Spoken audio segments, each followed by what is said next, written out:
My colleague, the gentlelady from Georgia, Ms. Greene, is recognized for questioning for 5 minutes.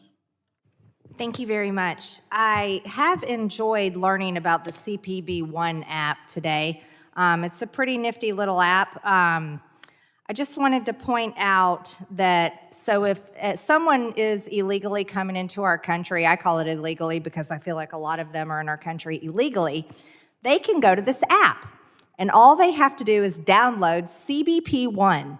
And they can come into Mexico, they can click on here and decide, are they a traveler, a broker, carrier, aircraft operator, bus operator, sea pilot, commercial truck driver, international organization.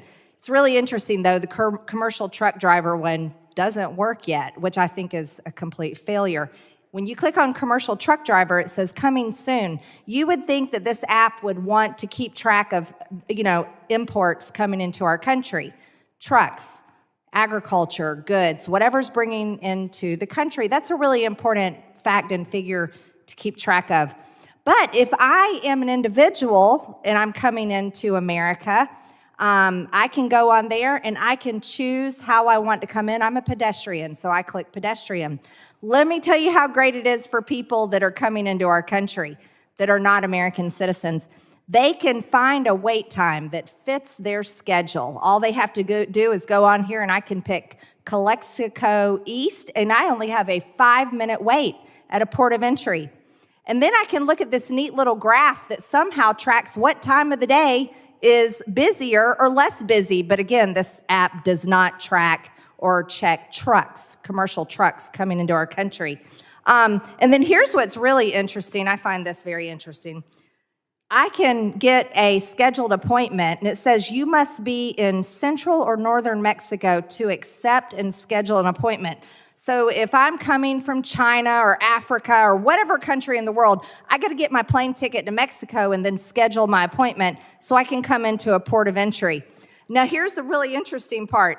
I would like our laws followed, but they're not followed right here on the CBP-1 app because it says that passports are optional. I think that's a big problem for people coming into our country and being told to go directly to the port of entry instead of course, going outside of the port of entries because that messes up the numbers. That apprehension numbers were off the chart, and that was a real problem for the Biden administration. So I'd like to ask you, Mr. Nunes-Nieto, why can't you tell us how many people are coming in the United States when you have a handy-dandy little app that you are tracking? You know the numbers. This is the American government.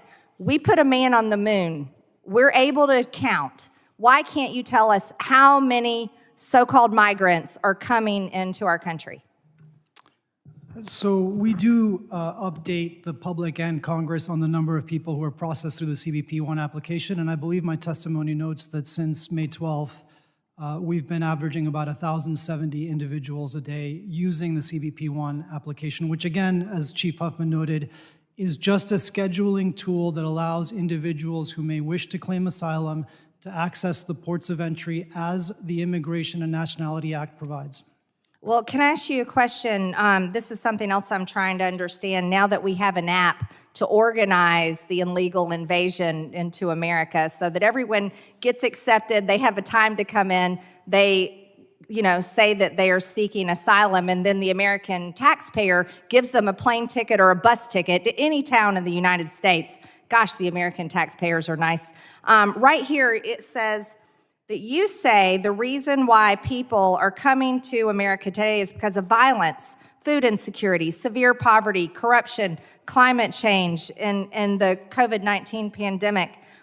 Did you know that there are over 500,000 homeless people in the United States today? And as a matter of fact, the homeless population rose significantly since 29. That's for Americans. So we have homelessness here in America. Natural disasters. Talk about climate change. This is the 4th largest country in the world. We have an extremely diverse climate. We have a wide range of natural disasters. 97 natural disasters occurred in 2021. I don't think this is very safe for migrants here in America. We had 97. How many are they having in their country? These natural disasters include wildfires, heat waves, droughts, flash floods, winter storms, cold waves, tropical cyclones, and on and on and on, but yet they need to come to our country because of climate change? That doesn't make a lot of sense. It's not a safe country either, by the way. In America, there were 1,313,000 violent crimes in the US, and that was in 2020. I can't imagine what the numbers are since then, since crime has come up. I think that you need better reasons if you're gonna try to let a bunch of people in the US using a handy-dandy app where you don't track imports than climate change, because that is not an excuse people are buying. Thank you.